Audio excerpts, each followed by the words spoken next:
Welcome to the Bird Gang Nation Sports Media Show, repping the greatest team of all time. Let's go!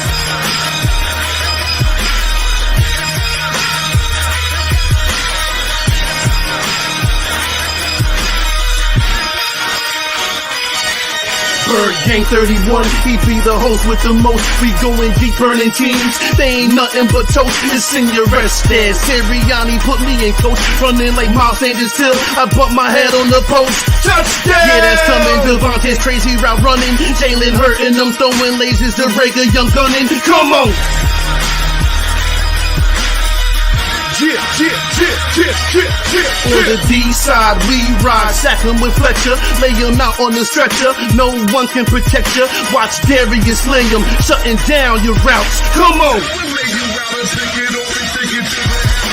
In my green John, eating Philly cheesesteaks. Put up your cups, wings up, if you can relate. Tailgating at the link, like and subscribe to the Bird Gang Nation, that's worldwide.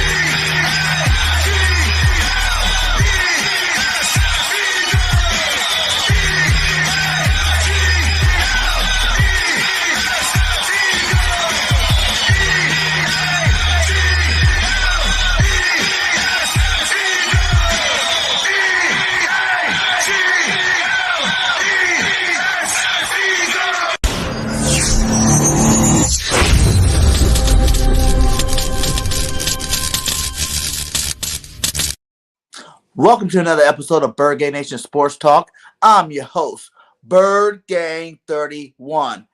Today, we have a very special guest, Nation. We have Leonard Weaver, all-pro, Pro Bowl fullback, Mr. Leonard Weaver. How you doing today, my guy? I'm doing good, man. How about yourself? I'm doing great, man. I was happy we were able to get this, live going. I'm a huge fan. I play running back myself, so, I always like all the running backs throughout the league. And for the Eagles, you definitely did some good things for us. You put your work in there. I appreciate it, man. Yes, it's definitely been a journey. When I look back, sometimes I think to myself how blessed I was to actually be in the league and to make it to the league. And I'm very thankful for the experience and the guys that I was able to develop relationships with and able to look, be proud of what I was able to accomplish. Nice. Yeah, you did some good things, man. So tell us, I heard that you weren't even a running back like in high school and college or whatnot. No, I actually, in high school I was, but then they moved me to quarterback. So as far as college goes, no, man, when I came into high school or from high school to college, I was actually an all-around player, safety, running back, quarterback, whatever they need me to play. And they put me at actually linebacker. Made a few plays in training camp, freshman and sophomore year, and then they asked me to move my sophomore year to tight end. Tight end, nice.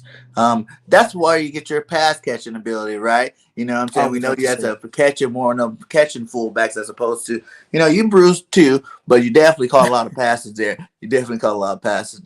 How was it coming to the league? Like, what would you say was the biggest challenge for you? Going from college, being a tight end, going to the league to Seattle over there. I would say the biggest adjustment for me was the speed of the game.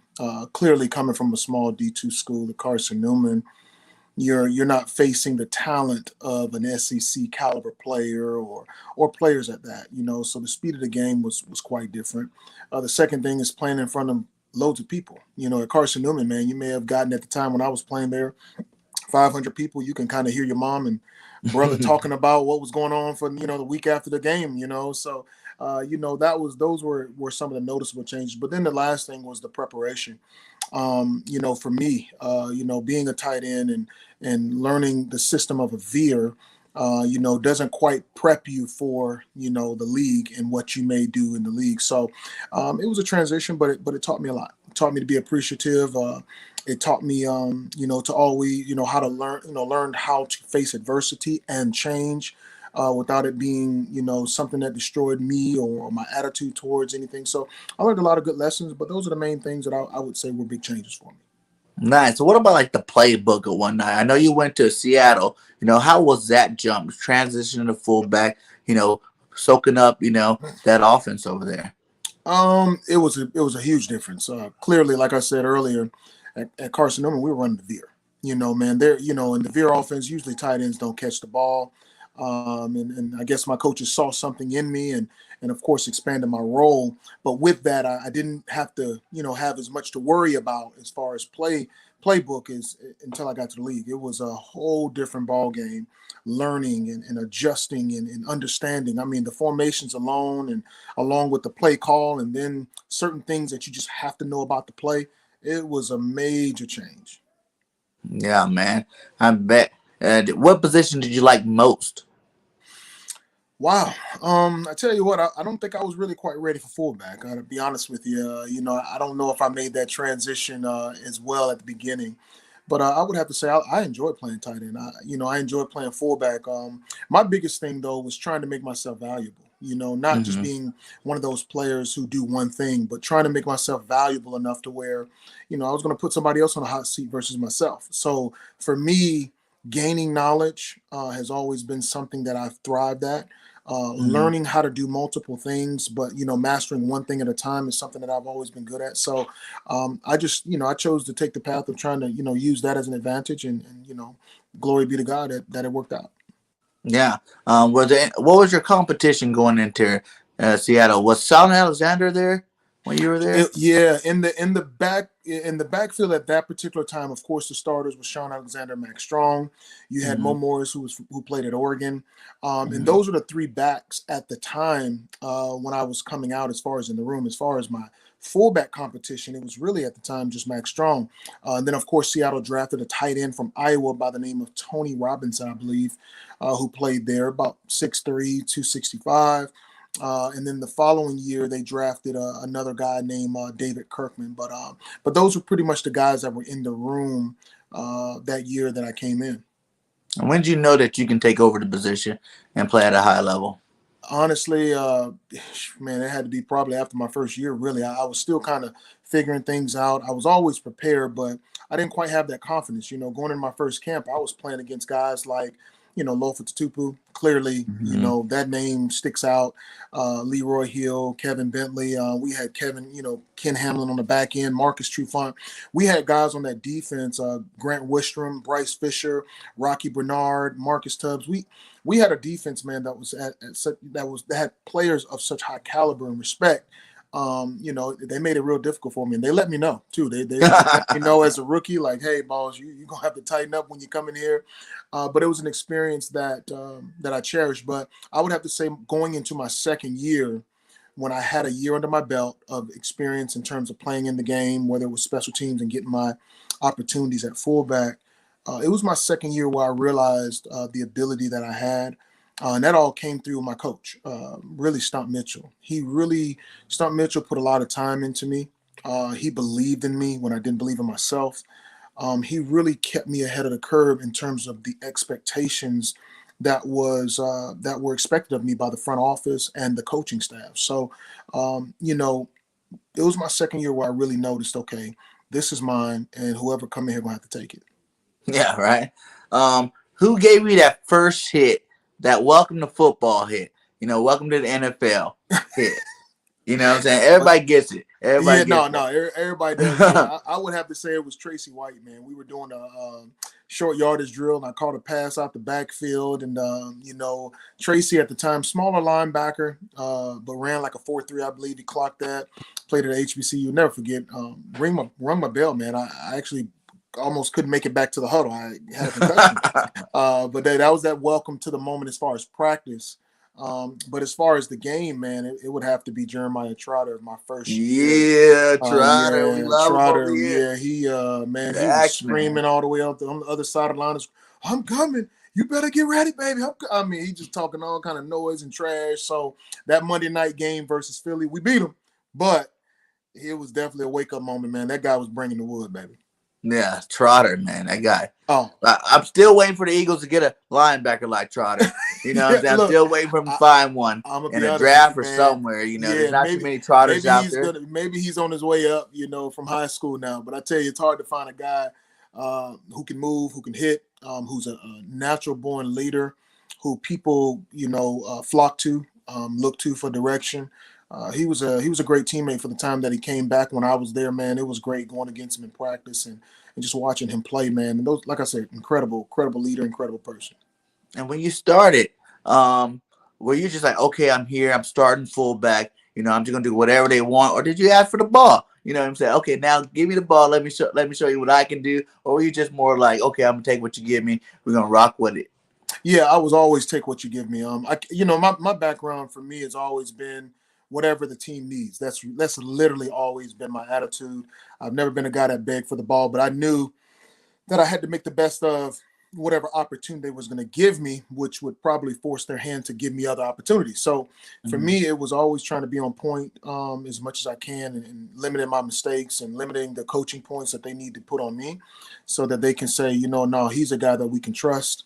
He's a guy that we believe that's going to get the job done, and trying to make my brand be that. And when did because there's two types of fullbacks. You know what I'm saying? There's the ones that just do all the blocking. You know what I'm saying? You don't even worry about them getting the carry. That's right. You know what I'm saying? That's or right. you got I feel like you were more like the all stack type fullback where you did. He might have did a little bit more running than you. Probably did a little bit more catching than he did. You know what I'm saying? But that type of versatile fullback that I'm not just here to block. You got to worry about me, game plan me too. Like, when do you think that moment kicked in for you? Probably from day one. I knew what I possessed, and that's what I spent majority of my time working on, is my blocking skills. Obviously, never playing the position.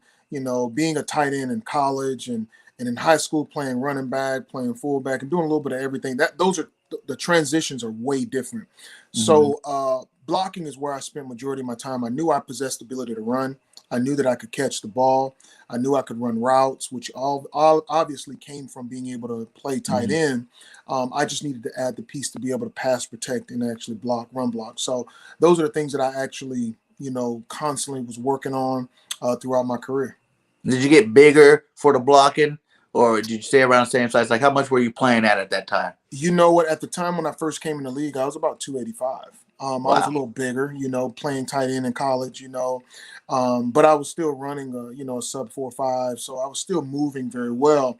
But after playing some special teams and the strength and conditioning at the time in Seattle, Coach Crine, he informed me that I need to drop some pounds to be able to move. Right, 285. Yeah, well, it's like you need to drop about 30 pounds, man. You can't move out there. So when that happened, man, I felt good.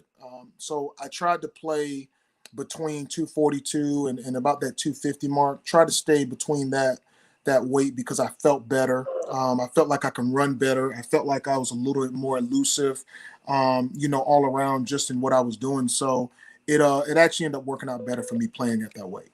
Nice. And when did you give your first big block? Do you remember who that was on where you just destroyed them? And probably a star player. We don't care about the scout team guys. Do you remember any laid a big block or anybody that was a namer? You know what? I can't really name a specific guy. There's a few hits that I had, of course, during the preseason. That I think kind of put me on the map a little bit, but I couldn't remember the guys who were playing at the particular time. I remember having good games against some pretty good linebackers. Patrick Willis, of course. When I say yeah, man, I mean, that's a beast. High regards for him. Much respect for him. Yeah, I enjoyed playing against him. I don't know how he feels about playing against me, but I know that we always push each other to the max. The Urlachers back, when he was a little older, kind of coming in out of his, out of his prime. I had a chance to play against some great linebackers, so I can't say there was a moment where I just, that I remember just killing somebody in terms of the name, because I'd be too psyched out to even, remember. Yeah, man, I'd be talking trash and going on, but so no, I wouldn't be able to name a guy, but I know it's a few out there for sure. There's a few out there for sure. Now, you stayed in Seattle for about 4 years, 5 years? Yeah, it was about 4 years. My last year, it was contract time, and there was negotiations going on, but for me, as always, that wasn't a discrepancy in terms of me being vocal about it or trying to, come on and make a big blast about it. My big thing was, if they like me, they'll pay me, and if they don't, then they'll let me go. And when I hit free agency, that's what ended up happening. And when you hit it, where did you place yourself in the fullback? Do you think you were the best fullback You know what I'm Not a saying? question. Yeah, not a question. I Mm-hmm. know McLean was in Baltimore at the time, who had actually a great season running the ball the year before. Mm-hmm. But I felt like, I wasn't in the market getting the visibility that he was getting in terms of, being seen, and so, and then of course I didn't have 1,000-yard rusher at the time, and we were kind of trading. So, I felt like for sure I was the best running back or fullback rather in the league based on the plays, the amount of plays. I also played a lot of third down. My third down completion in terms of getting the third down and the turnover for that. I felt like I led in all those areas, so fourth down efficiency. So for me, absolutely, it was no question that I was the best.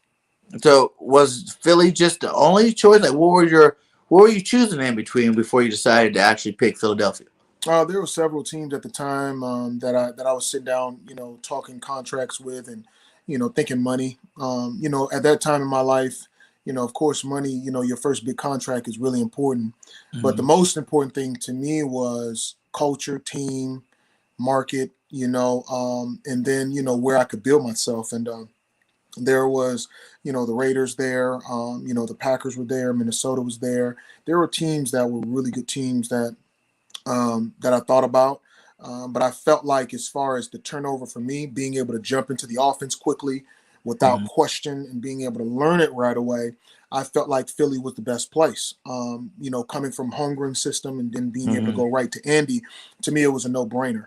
I felt like I can come in there right away and not just contribute as a fullback, but I could be able to contribute on third downs. I just felt like the systems matched in terms of the playbook style and the way the plays were called, and it was just a better transition. And of course, the market was bigger. You're Yeah. talking about at the time Giants, Philly, Washington. So to me, and the Cowboys. So to me, those were really the determining factors for me making that decision versus the other teams. While they were great teams, I felt like I would get the best opportunity for my not only my money, but also for me having that quick turnover from the offseason going into the season. Yeah. And that first year, what was it, 09? Yeah. Oh nine, Yeah. man. That's it. That's where you see all these all Yeah. pros, Pro Bowl. You know what I'm saying? That was a special year for you, man. Tell me about it. Man, no, it was a very special year. First coming in, being able to sign there, man, Philly just welcomed me with open arms. It was love from the get go. I feel like we had a kingsmanship there where we understood, hey, I'm a blue collar guy who's gonna come in, do my job. You're not gonna hear much from me. You're just gonna see my work. I think we identify with that much. I'm not going to be a guy that's going to be in the locker room causing problems and issues, and that's just not me. And I think that those things kind of sealed it for me in Philly when in terms of our relationship. But being able to get to meet Andy and hear from Westbrook and McNabb, I got a chance to go out and work out with those guys once I signed in Arizona. I love the culture, and for me it was like I said, a no brainer, man. It was an experience that I'll never forget, man, and something I will cherish for the rest of my life. How was that relationship with Westbrook? It was good, Because we man. love Westbrook. Uh, Then like in terms of all-time Eagles teams, you know every what? show I He'll get everybody's probably all-time Eagles team and Westbrook name. Him, Shady. look. Those are two guys that definitely always at the top of the list there. Let me tell you, man. Both first of all, both of those guys are insane. Both of them. No, man, it was great being in a room with them. I've always when I saw West play, when I say somebody's game, I respect it. I mean, this guy catch punts. This guy will go out and line up as a receiver, catch the ball, screens, run the ball. His game was something that I definitely wanted my game to be at. Except me being, of course, a bigger guy. Mm-hmm. Watching him play, man, was literally like poetry. I mean, watching him make moves and constantly putting the team on his back when he was, it was a treat for me. Our first game together was actually in Philly against the Tampa Bay Buccaneers. Is when I scored actually my first. Matter of fact, it might have been the Saints. And I remember we were on the goal line. Matter of fact, it was the Saints. We were on the goal line. And I'll never forget when I watched him walk in that morning game day, man. He walked in with he doesn't really say much. He never really said much. When he spoke, it meant something. Mm-hmm. But this kind of Westbrook, when I saw him, I was like, I like this guy. This guy is nuts. I love this guy. He came in with a pail full of Red Bull. He was like, let's go, baby. Let's go. I was like, oh, yeah, let's do this, man. And I mean, on the field, energy beyond energy. That goal line play we had against the New Orleans Saints, he was in the backfield. We were on the goal line. He was in the backfield yelling to me, "Weave, let's go get it. Let's go." I mean, just all this energy and force coming from behind me, and on to me, man, just really drove. So for the few moments that I had with Wes, it was absolutely awesome, worthwhile. I really wish he was around longer. But of course, circumstances kind of happen in life. But I enjoyed my time with him. And Shady, another, coming in as a young man, the first couple of years, actually that year with Westbrook, he ended up taking over later on. And I remember me and Andy having a conversation. Andy brought me and was like, "Listen, we got this young kid in Shady, he's our future, but we may need you to kind of help him out until he, gets himself together in terms of the playbook and stuff." And I tell you, I was able to step in, which catapulted me to the year I had, and split some time with Shady. But playing with him was great. Watching his entire career unfold was unbelievable. I mean, we knew he was going to be, Hall of Fame type running back, just by how he was moving in practice. And as you can see today, you see what kind of player he was and how he produced. It was phenomenal to watch him grow. It was better. Oh man, I get that question all the time, and the last time I answered that question, I said Westbrook. But my listen, my reasoning is the thing I want people to check out. I felt like Westbrook did everything. Yeah. Pass protection well. You can split him out, let him play receiver well. He can come out the backfield and catch the screen well. He was on third down. He'll run that ball down your throat. He can do the zone. He can throw a pass. So to me, when I look at players, I look at in terms of versatility, in terms of the importance of the team.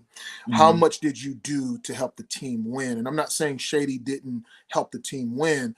I'm just saying, for me, I think they're two caliber different players. I think Shady is good at what he does, phenomenal at what he does, and Westbrook was good too. So that's my reasoning behind why I chose Westbrook. Hey, it's a good reason that both either answer works, man. Both of those guys are two Eagle greats, man, back there. You know what I'm saying? Like you said, they did their own thing. You got the Swiss Army knife and Westbrook, and then you just got Shady juke you out of your socks anytime he wants to, type thing. Well, cut on the dime. He's just to be able to stop and go. He just phenomenal, and that's something that I know Wes that wasn't his thing. His thing was he's more of a smooth runner. He's gonna get in and out. So like I said, man, both of those guys phenomenal, man. Either one of them harder to block for, since Shady was caught stopping on a dime, cutting like that, or you just did your job and you let them. They didn't worry about what they did behind you because you knew they were. They were such phenomenal block readers. They understood the defense. They were able to what's up, baby? I appreciate it, man. I appreciate it. They were phenomenal block readers. They did such a phenomenal job setting me up to make my blocks. And I think nowadays a lot of running backs, well, let me correct that. The younger running backs who come up and only see Sunday think that it's just I hit the hole.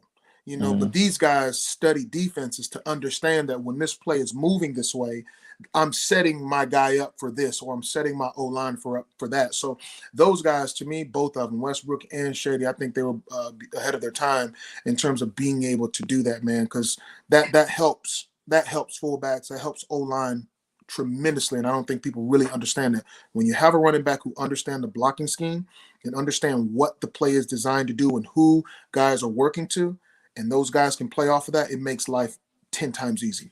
And you blocked for Sean too, right, in Seattle? Yep. Yeah. So the next question is, who's the better running back out of that group? We got blocking for Sean or blocking for Wes, baby?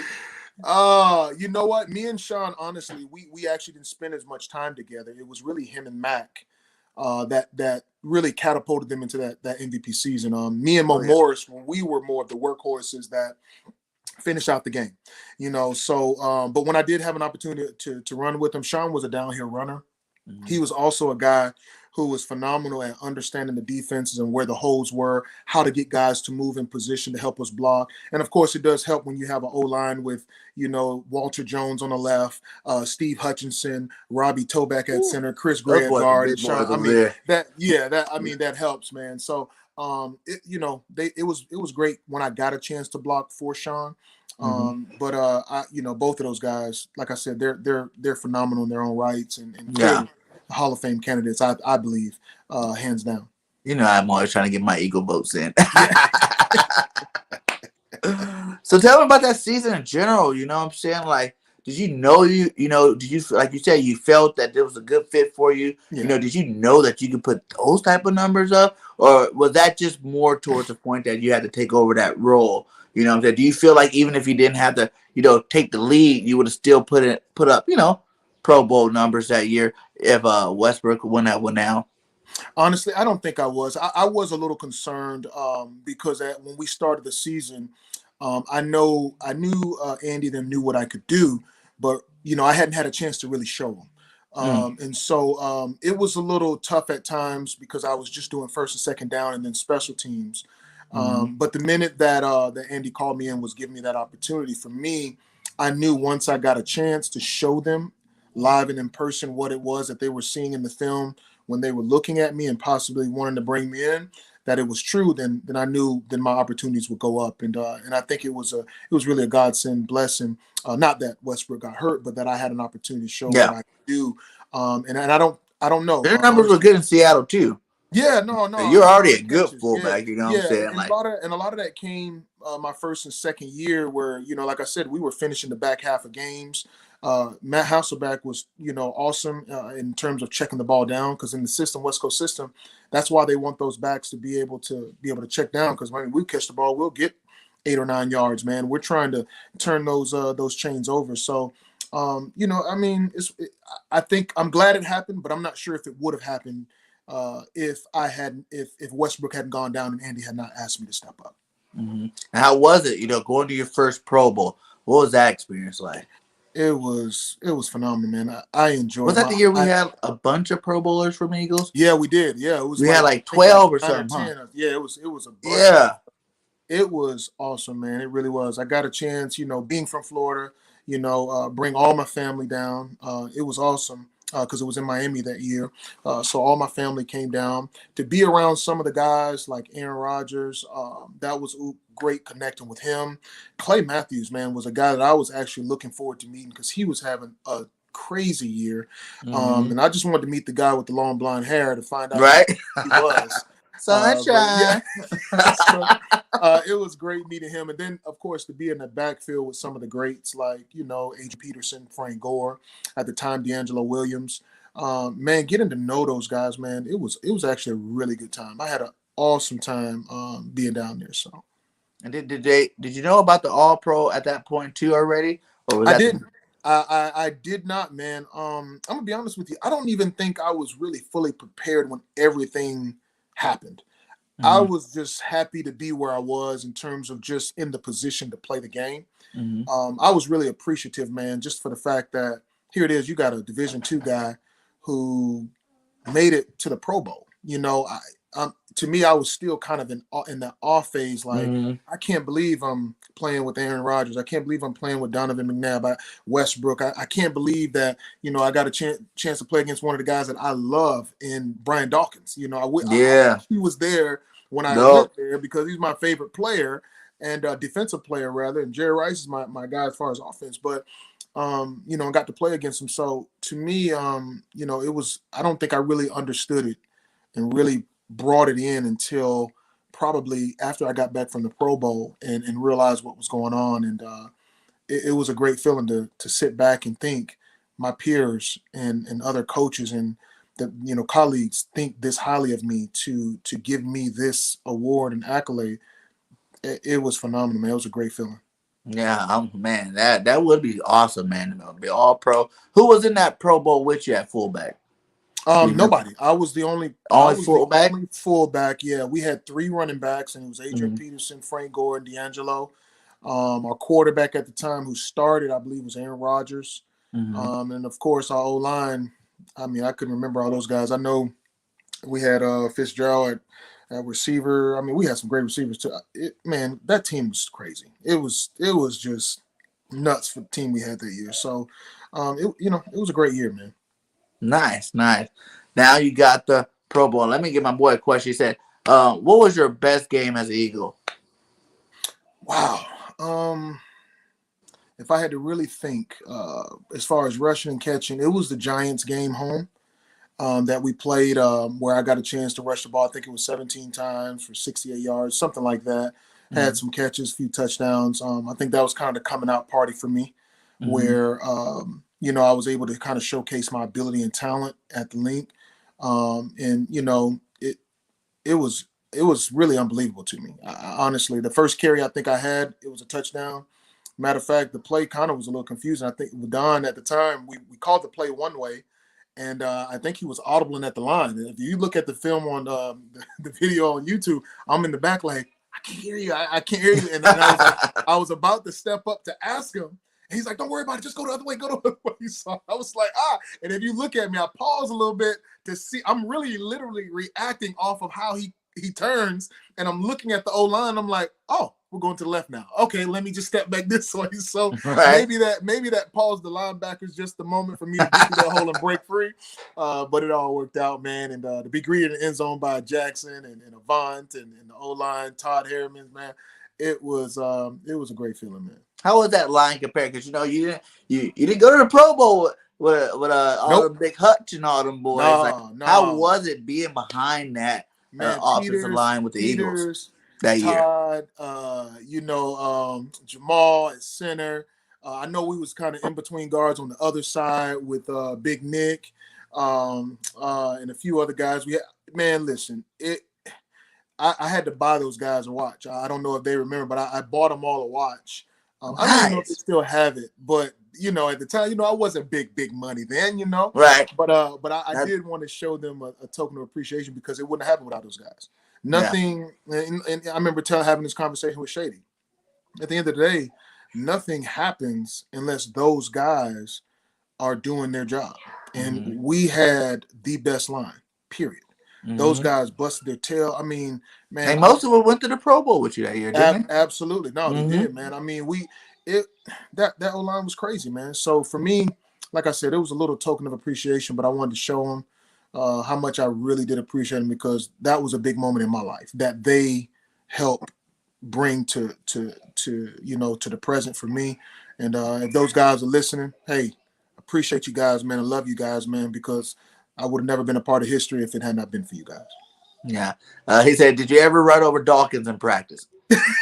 Look, no, but I tried to in the game when we played them when the Broncos came to Philly. I definitely tried. Yeah. I definitely tried to give them the business. But let me tell you, man, that's a grown man. That's somebody.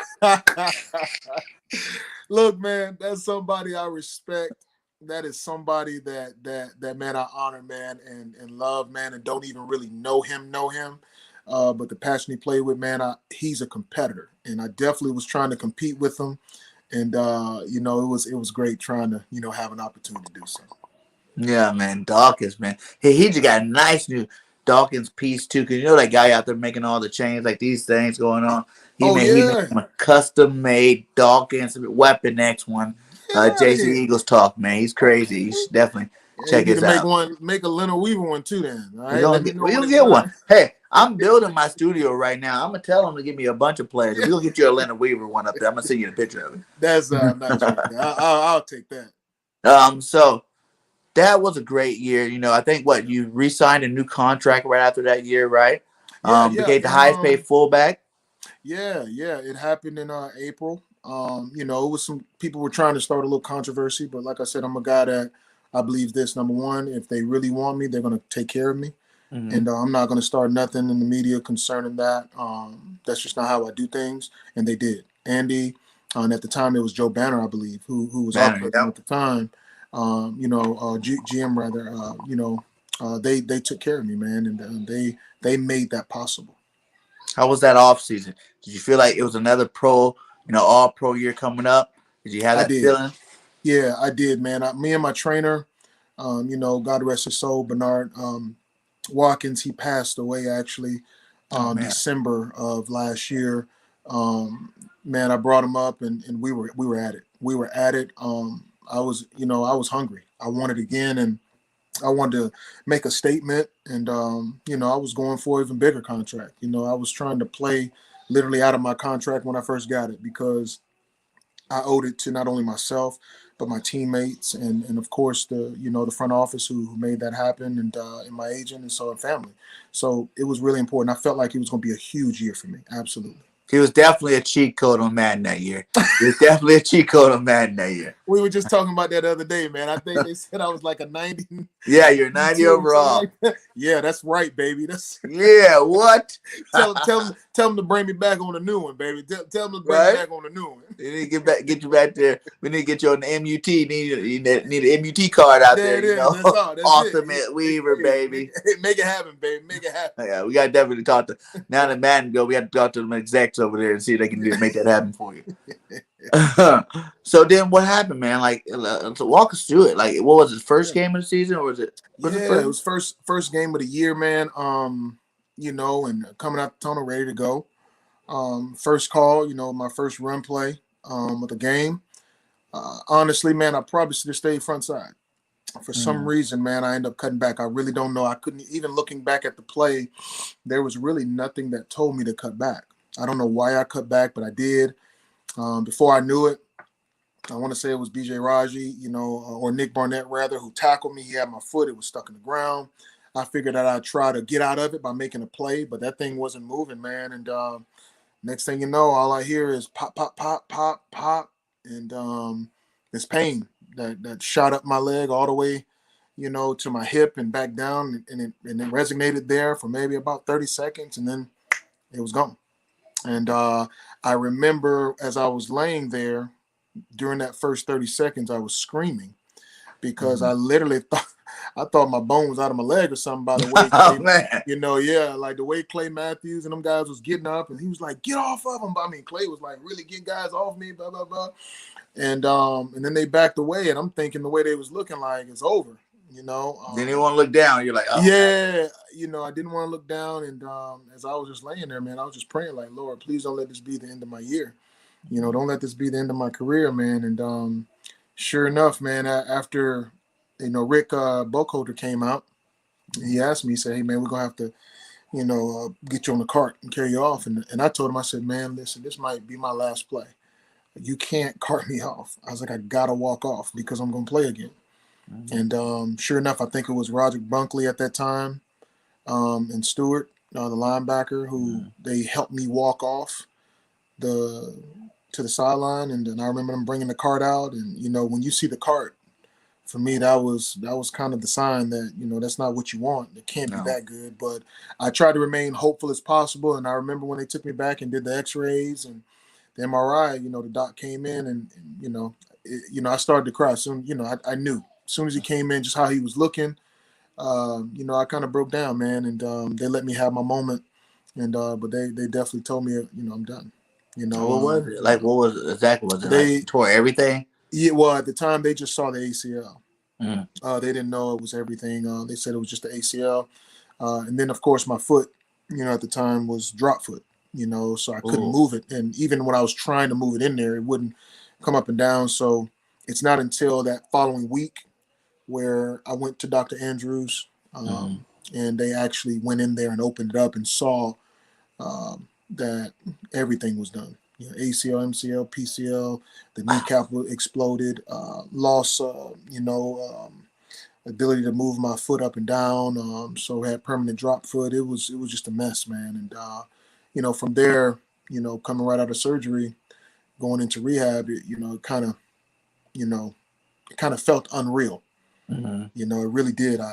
Being down there in Alabama, and it didn't really occur to me until around week, probably month 4, being in the wheelchair, and because I had to have 2 separate surgeries, one for the knee and then one for my foot, because they was trying to repair my foot. So I had several different surgeries, and after a while, month 7 or 8, going into the off season, it started to kind of hit me.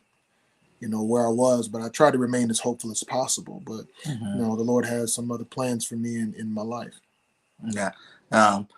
Yeah, man, that's a rough situation right there, man. Like, was there ever a part where you're just like, maybe I can, if I push a little bit more, it can happen? Or was it just like you weren't even able to run or whatnot? Like, was that?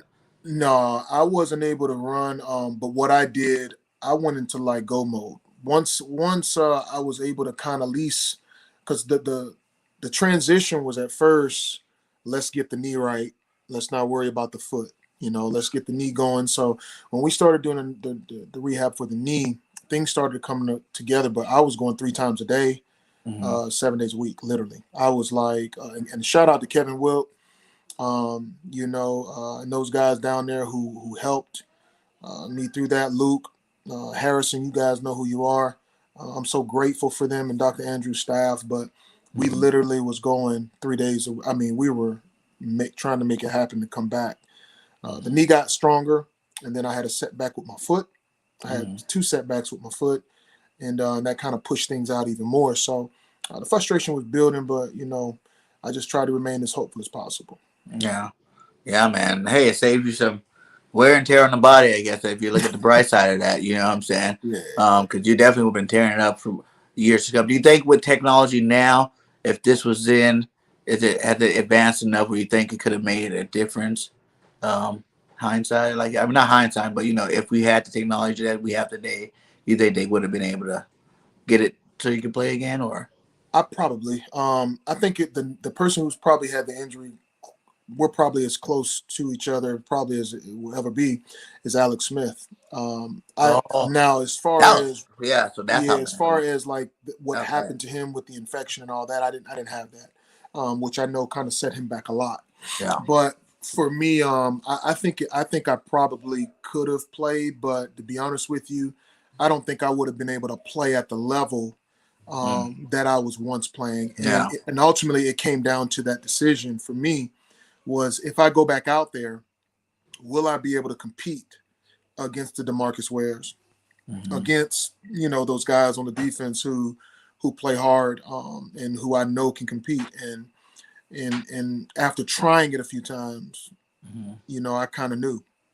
It hurt, but I kind of knew. You get to go out there and do a little something in practice. Yeah, and I would be doing any team, let alone the Eagles, a disservice to go out there and possibly get somebody hurt trying to be a warrior to the point where, I would get somebody hurt while being even hurt. Worse, you can even mess up your leg even more. Even more, absolutely. Even more, and then you're not even walking no more. So absolutely. Absolutely. Yeah, I feel you on that, man. I understand, man. I just gave both my collarbones in semi-pro.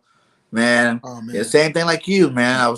We went down to LA, took off down the sideline, nice to run, what I'm saying? Like, yeah, this is about to be my game, what I'm saying? This is about to be my game. It was like my 3rd year semi-pro, and I just came off of a knee surgery the year before. I'm like, I'm about to wreck shop out here, man. I'm going to get out there and do my thing. I was a whole new city. I was like, boom, hit that sideline like a 60-yard run, man. The safety got burned at the line, and he came flying back, and the other safety was back there. He was a deep safety. He came back and hit me and tackled me. So I'm like, whatever. That was a good run. And as soon as I went to hop back up, I put my arm down like this, to push yourself up. And as soon as I did that, he came flying down. He blasted me sideways. Like, wow, I'm pretty much on the ground still. No flag, no nothing. But the doctor said since I tried to muscle my way, because I was pretty strong, what I'm saying? I tried to muscle my way through the hit, because I seen in the last minute, I tried to flex on it. He goes, you should have probably just took it loose, because as soon as I did that, it popped out here, and I thought I just had a dislocated collarbone, but turned out, as soon as I took the pads off to check it out, everything just swelled up. Wow. Nothing left. You couldn't even get back in the game, nothing, man. That was horrible. Like, I understand, could have been worse. I still lived with it, because they were like, you couldn't get surgery for that. You kind of just got to let it work out and keep it in place, so I never ever got a surgery. Like, it's still dislocated a little bit right here, still a little bit right there, but I stay in shape, Those are war wounds right there, baby. Yeah, so I fully understand it. Like, you should have just took it. I'm like, no, man, I'm strong, I'm big, I was the strongest guy in California pound for pound, like, for 3 years in a row. Like, of course I'm gonna try to take it, but yeah, that was horrible. And I haven't really played football since then either, No, man, yeah, I remember. I was home. I made it home, man, and I watched them play the game in Detroit, and watching them go out there and just crying, boohoo crying, man. Literally just sinking in the bed, kind of depressed about my future and what it meant, and just that I ain't gonna even be able to come out of the tunnel ever again. Those were the things that I enjoyed, but those are often the messages that I teach and talk about with other players, Mhm. my players, when I'm coaching them or training them, is you never know when your moment's going to come and when your time is up in terms of what you love to do. And so to make sure that they play and live their life, to the fullest without regret.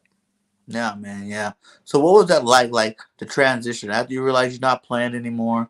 Like did you already have things lined up where you knew what you want to kind of get to, or was it still like just an open experience? Like I wasn't thinking this was about to happen anytime soon, so you kind of had to just figure out what you wanted to do after that. How was that transition like? I had a few things that was lined up, but I wasn't ready to let go of football. Mm-hmm. The for the first few years of me being hurt, it was a tough time for me. Really Mm-hmm. tough time, depressed and kind of just in and out, and didn't really stick to the things that I knew I wanted to do because I was still kind of, I almost want to say shocked, in Mm-hmm. shock about the fact that I would never return to the game that I gave so much to. But once I realized, that, within myself that I did give everything I had, Mm-hmm. that I played the game relentlessly, and that I have no regrets about it. And he went out on a high level, all You pro, know, all, what I'm saying? oh Just came man, it off the was a season, blessing. all pro, pro bowler, your Yeah, highest pinnacle. Most guys don't get a it chance to was. do that too. Not saying that they wanted to, obviously, but No, that's right. like you ended on top. What I'm saying? There No, wasn't a it better was. fullback in the game when you ended. So that's always good, in terms of legacy. It's like, hey, I was the best until I couldn't do it no more. What I'm saying? Yeah. Like, that was Well, me. for me, That's, I wanted it to be about it. I was thinking 10 years, man. If I could get, because, at one point, for me, you start thinking about the Hall of Fame. You start thinking about, of course, you want a Super Bowl. You want a Super Bowl. And I don't think there's a fullback in the Hall of Fame. If you think about it. I mean, I don't know. Maybe did there is. All-Star go? I don't know. He probably did, I feel but like maybe at the All-Star. time, while he had the fullback tag, they were really giving him halfback, but he's He's a still, running back, yeah. He but changed he's it a pretty fullback, fast. I think that's what would have been more like. You probably would have got that tag if you would have kept going a little bit more because you're doing too much. It's too much on the field. What I'm saying? You weren't just blocking out there. You're doing Yeah, too much. You're catching. You're running. It's like that's why I said I kind of compared you to that kind of Allstar. He did a lot yeah. more running, but you definitely on that pace, man. Allstar was another beast, man. Another beast running Oh, back dude, back when he him. Well, I mean, even before us, you had John Williams that was in did. Seattle. I mean, you got some guys out there, man. Strong even at Seattle. Yep. I mean, it's the guys who came before me. Respect. I mean, beyond respect. Nothing but After you honor for those. started, did you talk to Strong? Get any advice from him? Did he come to you and be like, hey, it's your show now? You know what I'm saying? Did you Yeah, have those kind of conversations? yeah. What happened in 2007, man, is when Max Strong went down. Pittsburgh game, broke his Mm, neck, and his retirement was really, it was really a sad day, mm-hmm, for everybody, of course.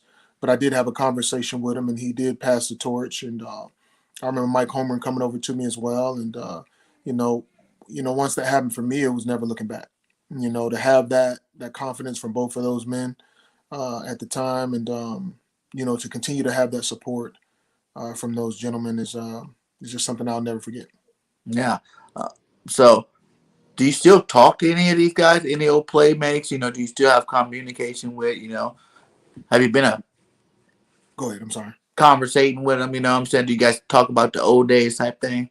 No, we don't. I probably will talk to each other via Facebook every now and then because I know a lot of those guys are still tied in with the NFL, PA and stuff like that. And I know for me, coaching high school football and coaching period and training. So no, I don't get a chance to talk to any of them much. But when we do, it's more like, hey man, how you doing? We support you. It's always been, a very supportive and positive conversation. When did you get into the coaching? Oh man, I got into that when I was in Seattle in 2006, and Mm, never looked back. The year I got hurt, I started my career with under Terry Metcalf when mm-hmm, he was at Renton High School, and from mm-hmm. there, that was one of the things that I wanted to do when I finished the ball was get into coaching, and so now being able to coach high school and looking to go to the next level and to expand my coaching career. I'm just excited about the possibilities. Offensive defense coach. I'm more of an offensive guy, but I'm the type of guy that can go anywhere. I'll learn it. I'll, Mm-hmm. I'll bust my tail putting it together, and I'm gonna put the best product out there on the field. You got a good fullback, good backfield over there in your high school. Which You high know school? what? Let everybody know which high school you're coaching. Well, currently right now, I'm no longer with that high school, but it Oh, was Park Vista High School mhm, in Lake Worth, Florida. mhm. But yeah, no, we had some good backs. We had some good receivers. Defense was really good. So we had a good winning season this year. Missed the Nice. playoffs by a mark. So we put some decent numbers out. Have you been keeping up with the NFL? Yeah, I Yeah. definitely keep up with it, man. To see how guys are doing and to see the transformation of everything that's happening, whether it's in the coaching ring or with the players, man. And it's the evolution of the player is something really awesome to see. Hmm. How fast these guys are and how big they are and how they're Hmm. moving and how the game is changing. It's a sight to see. How would you rate? Do you think you will be able to play in today's NFL just at as high level as you did back in the early 2000s? Absolutely, not a question. Who's your favorite running back right now to Hmm. watch? I'm gonna be honest with you. If I had to go down my list right now of favorite running backs, it's a young man that came out of Georgia and he's playing for the Detroit Lions. It's by the name of Mr. Swift. Swift. That's my. Really? I love Swift, man. I love everything about his game. To me, he's like a Westbrook. To me, with a little bit of shady inside of him. I think, he can move side to side. He can go downhill. He can catch the ball at the backfield. He's a guy you can line up in the slot.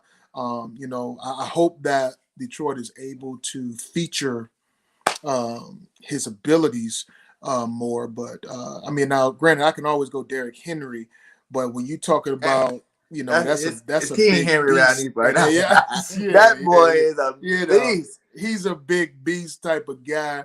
But I don't think Derrick Henry can go out there and slot and He can catch. catch a stop pass and take it 60 now.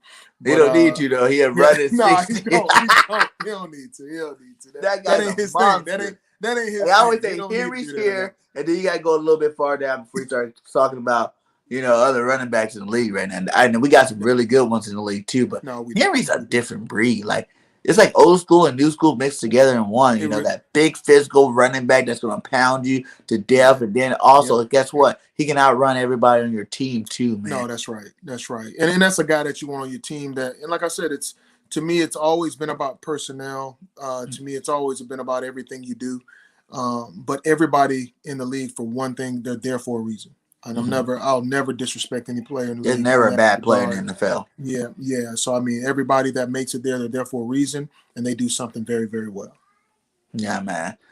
So you saying Swift? So that was a shocker. I didn't. Yeah, that's my that. I Yeah, like man. Swift, but does I'm he? a. Go I ahead, think he talk to just me. don't get used right, or he had the injury You know bug, what? I right? think He you had the see injury what it bug. is. What it is there is right now they're going through a bit of a transformation. Yeah. And it seems like it's like that every year. It seems like, Mm-hmm. but I think once they settle down the offense and kind of figure out who's going to be the focus, I think that he's going to. I think his notoriety is going to grow in the league. But I'm not saying there aren't great running backs out there. Oh That's yeah. not what I'm saying by any means. I'm just saying if I'm looking at one for me, in my opinion, Mm-hmm. that's the guy I like the most. What do you think about Booby? I mean, I like him. I don't. I want to see. I want to see a little bit more.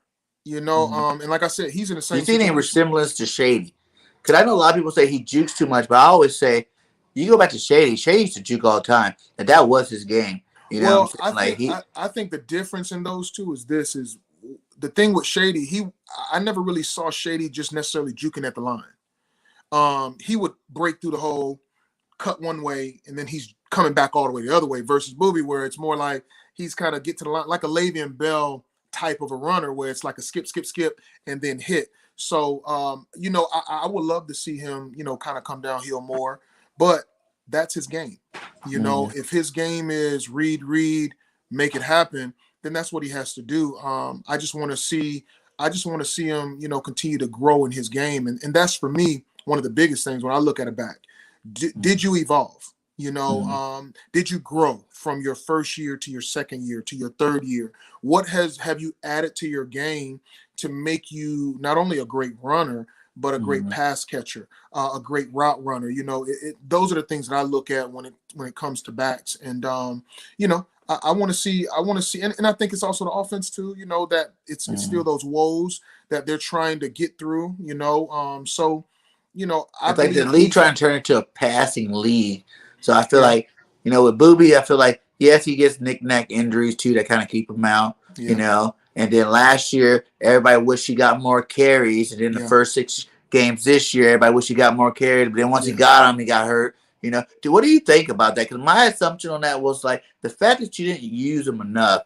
You know what I'm saying? You're passing the ball 40, 50 times a game, for the most part. Like, do you think that affected him? Like, once we, because I think he came back after the Detroit game, if I'm not mistaken. But I know we already started running a lot, because it was like 6 games we didn't run at all. Then we started running the ball, and I realized that was it. Then he came back, and he started out hot, and then he got hurt again, after a game or whatnot. So do you think the fact that you're not getting used has an effect on your body to make you a little bit more injury prone, as opposed to like if you're that back and you're getting carries every single game in, game out, your body's kind of getting used to it as the season progresses?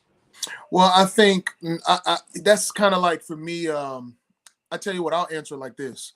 I think the reason why guys continue to stay injury prone, and this is just my opinion, is that they're constantly trying to play through the injury they already have. He's a guy that seems like, to me, he has the warrior spirit, and most guys in the NFL do. If you're any type of player that cares about your name or cares about the game, like I believe he does, you don't want to be hurt. And so what you're going to try to do is fight through whatever injury you have. And unfortunately, with the way injuries work, it's almost like they're all connected. So for instance, if I spring my foot, and I go out there and I rehab for 2 weeks or whatever, it's supposed to be healed, because you really don't know when you're really healed. I mean, we have different criteria, 3 weeks, you're good, but everybody's body's different. But you go back out there after those 3 weeks and you're not fully healed, you make a cut, now you tear your hamstring. Well, it's like, well, man, why he's always injured? Well, the reality of it is this man is probably trying to get back because he wants to be a part of the team. He wants to be a part of the game. He knows what he can offer to the offense. So, of course, he goes out there, busts his tail, and then he get injured again. Well, that's usually because maybe something was probably, triggered from the first injury. So, and I'm not saying that's 100% fact for everything. Yeah, I get But you. I'm saying, in terms of my opinion, I believe a lot of times that's what it is. If you don't ever... We've seen that with Carson. Yeah, right. I mean, as Carson started to go down, like he was always rushing to get back, try to take the team to the Super Bowl again. For some reason he didn't get a satisfaction that we wanted finally. And he just seen him, like his play kind of affected his whole overall play. He's trying to win a Super Bowl in every throw. Absolutely. You know what I'm saying? He's trying too hard, and when you're trying too hard to do something that's supposed to be fun and easy, it's not gonna work out. You know what I'm saying? You can't. No, it's not. And unfortunately, it makes things compile on top of each other. So you get injured one time, you come back, you get injured again, you come back because you're racing back. Now the front office is looking at you like you're injury prone. And that's really not the case, because your heart is, man, I'm really trying to get back to play this game. But then the way it looks is that you can't get back because you're always hurt. And then you're always hurt because you're always getting hurt for whatever the reason. Maybe it's the physicality of the game. And I can't say and speak to the fact that this man doesn't work out. He is a well put together individual. I mean, when you look at him, he has big thighs, he's broad shoulders. He's a well put together young man. So I can't go and say, well, no, it's the weight room. No, it might not be that. I think he's in a situation where he's trying to come back. He wants to show his ability. I think he wants to show what he's capable of. And I really believe in my heart that he wants to show that he can last through an entire season and really put the team on his back. And when you put that pressure on yourself to be all those things sometimes, coupled with some injuries that may have not healed, I think you kind of run into those injury complications, and it makes things probably a little worse. How big is it? Because we both, I heard you say too, everybody in NFL is talented, the 1%ers that even make it. You know what I'm saying? You got millions of colleges, millions of semi-pro leagues and all this stuff, and only that 1% actually make it into the NFL. So athleticism is not the problem.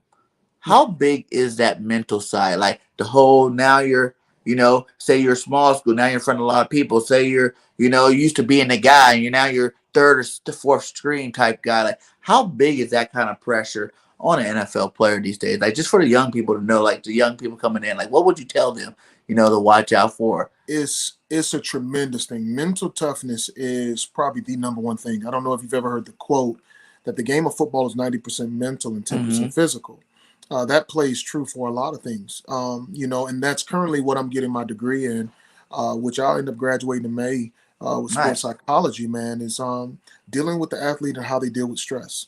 That affects your ability to be able to showcase your talent. And I don't think a lot of young people understand that. It's a lot of pressure when you're not used to playing in front of those people, and then you do 60,000, but it's a matter of what your focus is. If you're a person that's so worried about what other people think, then this game's not for you. But if you can come in and say, look, I'm here to do my job. I'm here to focus on what I love to do. And it's almost like, I believe Kobe Bryant kind of put it this. I watched Kobe have a conversation with Nick Saban. And, basically what he was saying, it's pretty much your perspective. That's what the psychology is. How do you view this situation? Is it a challenge, or is it something that you're going to be fearful of? Because fear, to me, I don't think ever motivates nobody. It's not created to motivate you. It's not fear that motivates you, but it's the fact of you being confident in what you can do that I believe motivates you the positive and right way. So for all those young people that's looking to come to the NFL or looking to make that transition, you do need to be mentally tough. But the way you work through that, the first part of it is understanding who you are, what you are, and what you're capable of. When you figure what your strengths are and what your weaknesses are, then you're able to work on your weaknesses to make them greater, because when you think about it, weaknesses can always be improved. Yes. On the field, your play can always be improved. It's just a matter of you being able to recognize it. Be honest with yourself. Be transparent with yourself. And if you ever get to the point where you feel like you can't ever be corrected, that'll be the day that you fall. Nah. And with so social media too. Yeah, absolutely. Don't let people, keep you distracted. Don't let what people say keep you distracted, and don't let the media and all these other sources keep you distracted. Focus on what your game is. Do what you do best, and accomplish the goals that you write down and set out to accomplish. And you played with a quarterback in Donovan Knapp, Big Five. Probably my second favorite all time Eagles quarterback ever. You know what I'm saying? I'm old school, so I'm going Randall Cunningham being my first best Eagle quarterback. You know what I'm saying? But Big Five is definitely up there. What would you say about Jalen Hurts? Did you watch the season? Are you a fan? You're still an Eagles fan, right? I'm a fan, man. Or you're just a football fan?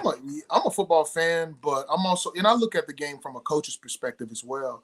I like Jalen Hurts. And I think a lot of people need to understand this. And this is my opinion, that, he's come through a system. He's come through a few systems, number one.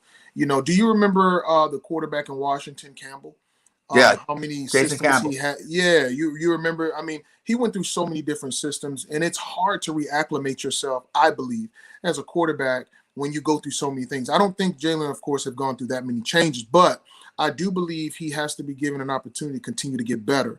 I think the expectation for him is high, which it should be. And I think he understands that. But I love his work ethic. I love his focus. I love the fact that he's not afraid of the confrontation. Those are the type of things that you look for, to me, that I look for, that I believe helps catapult a team, accompanied with putting the right group of guys around him that can help him succeed. So I'm a fan of him, and I believe that he's going to be a great quarterback. I believe he is going to be have another outstanding year. He's a guy that I look at that he continues to grow every single year. Every year since he's come in, he hasn't been stagnant to me. And I know we got stats. I know there are so many different stats that you can look at out there. Oh yeah. I don't care about the stats. At the end of the day, what I'm looking at is, man, how is this guy affecting his locker room? How is he affecting those? And if those guys believe in Jalen, if those guys trust Jalen, that's all that matters. Yeah, I feel like that too. I tell everybody, because the fan base right now is definitely split. Some people want to go try to get one of these big name quarterbacks. I'm like, he's 23 years old. Hi, Little Weaver. Yeah. He's 23 years old. He hasn't, like you said, he has not played the same system since all the way back to the Alabama days. That's right.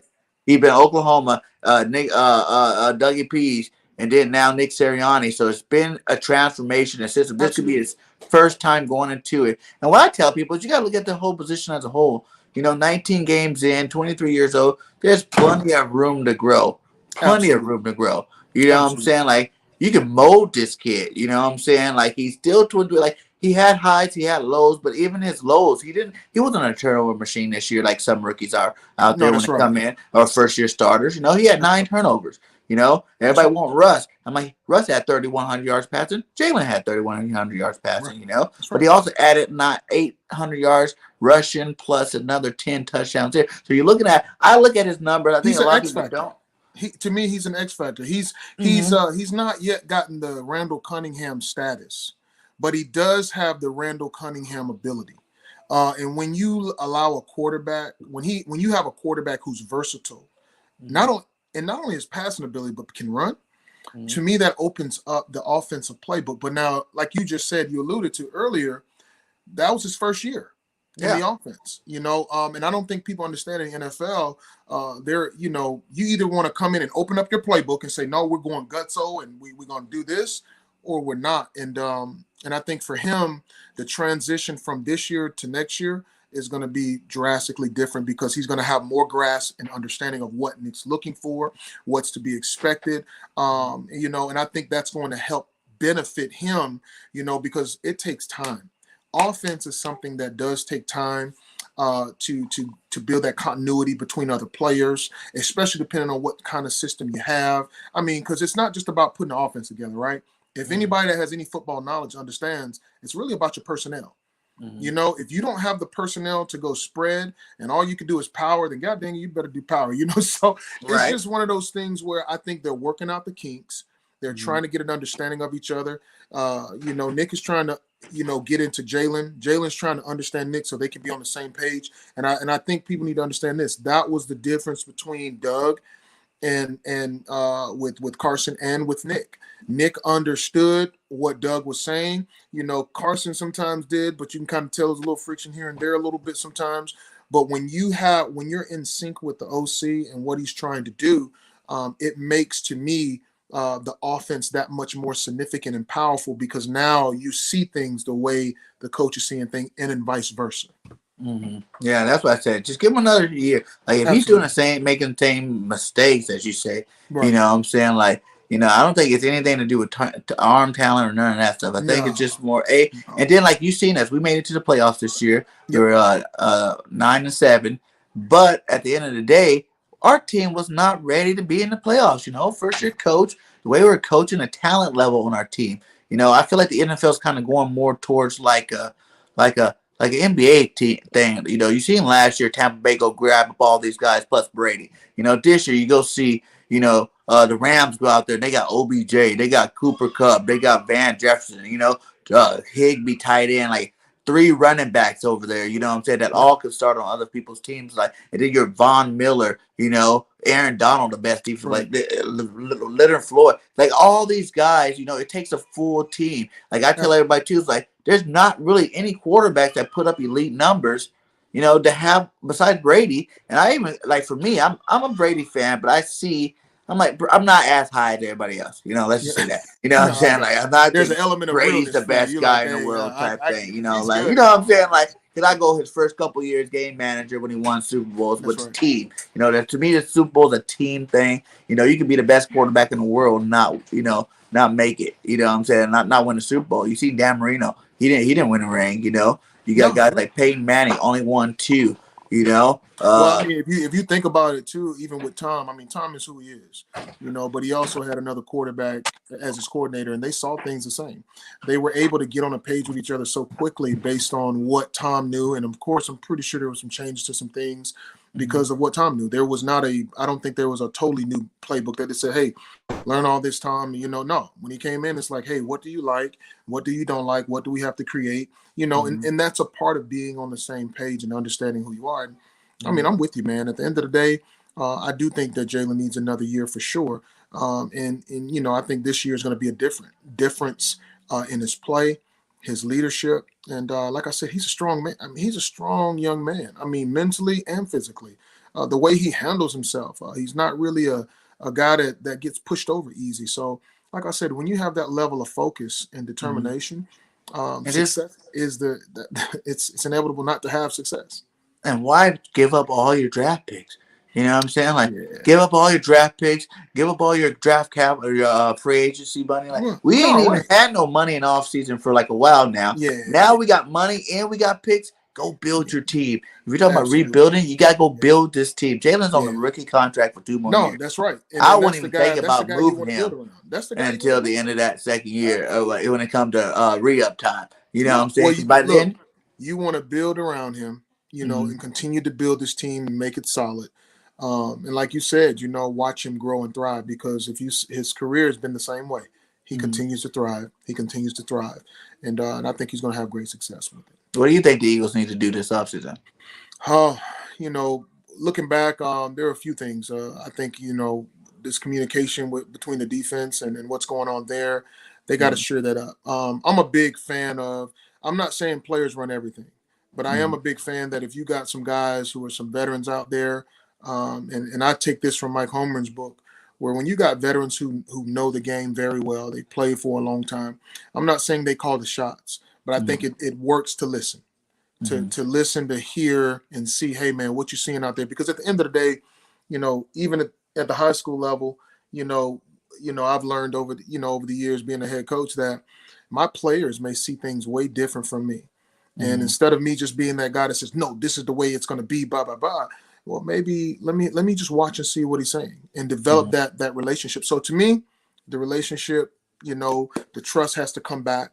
And then I think from there, it's, seeing what players can come into that locker room that can give us a boost in terms of the camaraderie and bringing it together, and that can make a difference. And that's where I think I can't go as far as specific draft picks right now, because it's still a little early. It's a lot of speculation because players, it was a tough year. It was a tough year. But I think linebacker, we got to, hit the linebacker position. I think the nickel position as well, and safety, we got to work on a little bit as well. But, I think and we get a couple more receivers as well, and see what happens. Do you think we could pull a Bengals type thing, where this offseason go out there and get the pieces to be in the Super Bowl next year? You think it'd be that fast of a turnaround? Hey, I'm going to tell you this. I know anything's possible. Right. Well, hey, man, we over an hour and 12, man. I didn't even think about it. I just looked up, man. That's what happens when you're having a good time, man. That's what happens when you're having a good time. It's been good. It's been fun. Tell me, give me some of your favorite, from the time you played with the Eagles till now, give me a starting offense. Who's your favorite players that if you had to put up together? Now, you usually do the all-time team, like, all the way through, but you could just go offense for me. Oh, man. See, I tell you what, since I only had one season there, well, technically two, one playing, I would have to say, man. You can use, you say what? Anybody. You use anybody on the Eagles ever. Man, I tell you what, as far as what I play with, man, I'm gonna go here. As far as at my O-line, I like Big Trey at the one tackle. Now, I'm gonna tell you, for me, I would move Peters to the right side. All right. They're interchangeable to me. So you can put Trey on the left or on the right and put, Big Peters on the inside, man. I love Harriman's, man. He plays hard. Jamal, to me, man, one of the best centers to play the game. That's just to me, and my right guard, man, I'm gonna be honest with you, I'll probably move Kels to guard. If I had a guy. The guard? Yeah, I'll probably little guy? You want to move Jamal over the guard? I guess I could. I guess I could. But, I'm kind of going off of guys I kind of play with. I'm kind of watch playing. I got you. At receiver, man, I would love to have Jackson back there. I mean, I don't think I've seen too many guys that can stretch the field like him. I love my guy Macklin. I'm a Brent Selleck fan. Honestly, for me, I'm a Selleck fan. Playing with him, I would love to put him at the Y. Of course, have myself in the backfield, okay? Right. At the fullback position. And then, of course, Shady, and actually, I would probably go Westbrook and then Shady. Yeah, like, wait. You said, I would probably do it. And then I'll put my man Sanders back there. But I'll put him back there as well, to have a little scat back action as well. Then my quarterback, man, I tell you, play with Mike and play with Donovan. I love playing with Donovan, And it was only for a short period of time with both. But man, Mike Vick I'll probably have to put Mike Vick back there, man. Oh, I thought you were gonna say Jay Hurts, baby. Go put Jay Hurts. No, man. No, yeah, in all truth and honesty, man, it's really hard to peg it just because I feel like for me, I didn't play long enough to really, name as many guys that were within the organization who I believe helped catapult the Eagles organization. Yeah. To be truthfully honest, because there are some players that played even before some of the guys that I named who were phenomenal. I mean, Harold Carmichael. I mean, Randall. Randall. You can't forget any of those guys. So, in all honesty, man, it would be tough for me to put a team together, but I have enjoyed it. How was Michael Vick seeing him run full speed in person? It reminded me back in 2005 when I first saw him. He was another cheat code on Madden. Man, I don't think I've ever seen nobody. Now, when he first came out, he was struggling. He couldn't run. He tried. I remember Sante Samuel one day in practice was giving him the business, just laughing and picking on him because he tried to take off and he fell face first and he hadn't quite got his legs. Yeah, having a good time. But once he got back into shape, I tell you what, man, it was a sight to watch that dude run and play that and could flick a ball without even thinking, man. Just throw that mug like 6 rocket on. So, man, crazy bomb. But yeah, man, that's with all seriousness. Nice, man. Well, hey, man, thanks again. Do you play Madden at all? Yeah, so if anybody wants them, you can just hit me up. Now, I'm on 21. I got to go get 22, I think. Okay. But, my tag name, in case anybody out there wants I do. I'm ready for it. All right, I'm bringing Jalen Hurts at you, baby. I'm bringing Hurts. Pay attention now. If that's right, all day, 24/7, 365. Just let it sink in. It's long, but let it sink in. The whole thing's your tag? Yeah. Let it sink in. Yeah, that's right. Let it sink in. That's right. Wow. All day. You hear me? You hear what I'm saying? That's right. You take this recorder, I can hit the play back. What do you say again? Hold on. That's right. Not a portion of the day, not like, hey, it's all caps. Yeah, that's right. Okay, so that's THATS. Okay, that's right. All right.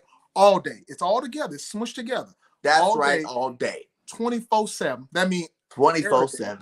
All day. 365. I got you. All year long. I like it. And mine's easy. Bird Gang 31. Bird Gang _31, baby. I tell you what, we may have to just do a show together again and get the people about a good hour maybe and let them see. Let's go. It is, man. I do that. I think people love that.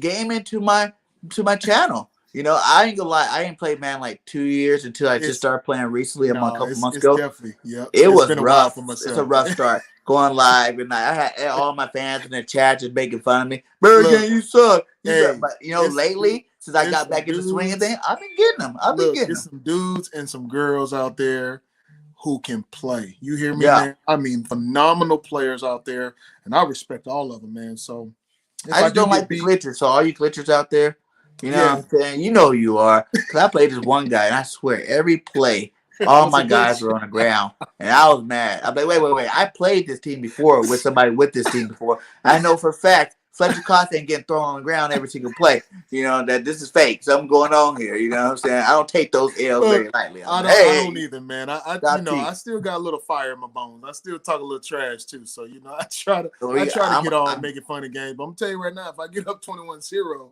in the first quarter, it's over. I may score 60. I don't know. Whoa. Okay, I like that fire. You say it's PS5? Yeah, that's what I meant. Okay, you got no. You gonna see the gamer tag link about to get sent.